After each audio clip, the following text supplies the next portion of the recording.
क्या आपको पता है कि दुनिया के एक बड़े पेंशन फंड का हिस्सा ऐसी कंपनियों में लगा हुआ है जो कंपनियां मिसाइल बनाती हैं, बम बनाती हैं और जंग में शामिल हैं। और सबसे हैरान करने वाली बात यह है कि ये पैसा आम लोगों का है, टीचर्स का है, सरकारी मुलाजिमों का है और उन लोगों का है जो सिर्फ अपने बुढ़ापे की ज़िंदगी को सिक्योर करना चाहते हैं। पिछले हफ्ते जारी हुई एक चौंकाने वाली रिपोर्ट में पाया गया कि वर्जीनिया रिटायरमेंट सिस्टम, जो सरकारी कर्मचारियों की पेंशन संभालता है, उसने करीब $394 मिलियन उन कंपनियों में निवेश किए हैं, उन कंपनियों में इन्वेस्ट किए हैं जो हथियार बनाती हैं या भेजती हैं और जो मिडिल ईस्ट में इसराइल की कार्रवाइयों में इस्तेमाल हो रहे हैं। अमेरिका के वर्जीनिया स्टेट में एक बहुत बड़ा पेंशन सिस्टम है जिसे वर्जीनिया रिटायरमेंट सिस्टम यानी VRS कहा जाता है। ये सिस्टम 8 लाख से ज़्यादा लोगों की ज़िंदगी से जुड़ा हुआ है। 800 से ज़्यादा सरकारी संस्थानों को कवर करता है। ये कोई छोटा फंड नहीं है बल्कि अरबों डॉलर का खजाना है। इसमें सरकारी मुलाजिम, टीचर्स, पुलिस और रिटायर्ड अफराद अपनी पूरी ज़िंदगी की कमाई जमा करते हैं और फिर यही पैसा इन्वेस्ट किया जाता है ताकि फ्यूचर में पेंशन मिलती रहे।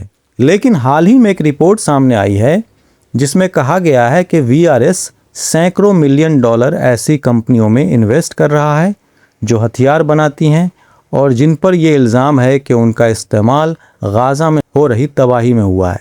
इन कंपनियों में शामिल हैं Maersk, Lockheed Martin, Boeing, Northrop Grumman, General Dynamics और इस तरह की कई दूसरी बड़ी मल्टीनेशनल कंपनीज़ हैं।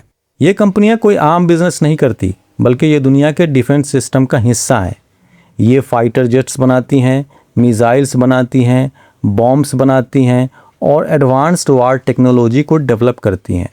इनमें से कुछ कंपनियां लॉजिस्टिक्स में भी शामिल हैं, यानी हथियारों को एक जगह से दूसरी जगह पहुंचाने का काम करती है और VRS जैसे फंड इन कंपनियों को पैसा देकर चलाते हैं। रिपोर्ट के मुताबिक इन कंपनियों के हथियार गाज़ा जैसे इलाकों में इस्तेमाल हुए हैं जहां हज़ारों लोग मारे गए हैं, हज़ारों घर तबाह हुए हैं, स्कूल और अस्पताल तक नहीं बचे हैं। कहा जाता है कि 70,000 से ज़्यादा फ़लस्तीनी मारे जा चुके हैं और इनमें ज़्यादातर आम नागरिक हैं। अब सोचिए कि एक तरफ कोई अपनी पेंशन के लिए पैसा जमा कर रहा है और दूसरी तरफ वही पैसा किसी और की ज़िंदगी छीनने वाले सिस्टम का हिस्सा बन रहा है। जब ये बात सामने आई तो लोगों ने खामोश रहना मंजूर नहीं किया बल्कि एक कैंपेन शुरू किया। इस कैंपेन का नाम है नो पेंशन फॉर जेनोसाइड। इसका मतलब है कि हमारी पेंशन का पैसा जेनोसाइड में इस्तेमाल नहीं होना चाहिए। लोगों ने VRS पर दबाव डालना शुरू किया, प्रोटेस्ट हुए, अवेयरनेस कैंपेन शुरू हुए। इस कैंपेन के तहत VRS के बोर्ड को एक ख़त भेजा गया जिसमें कहा गया कि उन सभी कंपनियों से निवेश हटाओ, यानी उन सभी कंपनियों से इन्वेस्ट वापस लो जो जंग में शामिल हैं और वायलेंस से जुड़ी हुई हैं। और ख़ास तौर पर 14 कंपनियों की लिस्ट दी गई है। उन कंपनियों में Maersk, Boeing, Lockheed Martin, RTX, Textron, Rolls Royce, Northrop Grumman और इस तरह की और कंपनियां शामिल हैं।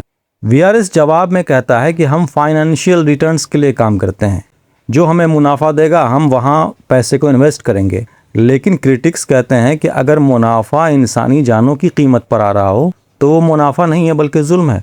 यानी कि आप मौत के कारोबार में निवेश नहीं कर सकते, मौत के कारोबार में इन्वेस्ट नहीं कर सकते। इसलिए लोगों ने जो प्रोटेस्ट शुरू किया है, उनकी डिमांड है कि VRS जो है वो डिसइन्वेस्टमेंट शुरू करे, पैसे को वापस ले और ऐसी कंपनियों से पैसा निकाल ले जो इन कामों में जुड़ी हुई है, जो जंग में शामिल हैं। ये कोई पहली बार नहीं हो रहा है, इससे पहले भी डिसइन्वेस्टमेंट हो चुका है।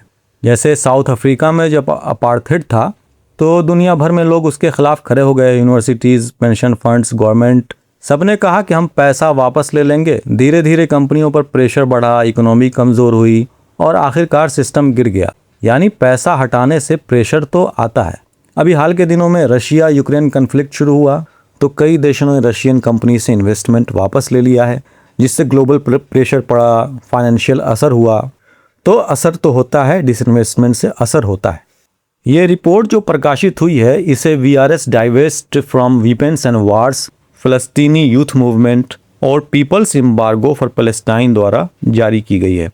इसमें सार्वजनिक वित्तीय डेटा और सूचना के अधिकार के तहत प्राप्त रिकॉर्ड्स का इस्तेमाल किया गया है। ये रिपोर्ट अब तक का सबसे विस्तृत हिसाब देती है कि VRS का कितना पैसा सैन्य सप्लाई चेन में लगा हुआ है जो इसके कुल 122 बिलियन डॉलर के फंड का एक हिस्सा है। इसमें बताया गया है कि लॉकहीड मार्टिन उसमें सबसे ज़्यादा 94.8 मिलियन डॉलर का इन्वेस्टमेंट है। Lockheed Martin F-35 fighter jet और AGM-114 हेलफायर मिसाइल बनाती है, जिनका इस्तेमाल गाज़ा पर इसराइल के हवाई हमलों और ज़मीनी हमलों में बड़े पैमाने पर हुआ है। ये कंपनियां इसराइल को हथियारों की सप्लाई बनाए रखने में अहम भूमिका निभाती हैं, जिससे मिडिल ईस्ट में हज़ारों लोगों की मौत हो रही है। वर्जीनिया के कई सरकारी कर्मचारियों के लिए, जिनकी रिटायरमेंट बचत इन इन्वेस्टमेंट्स में लगी हुई है, ये रिपोर्ट एक झटका साबित हुआ है।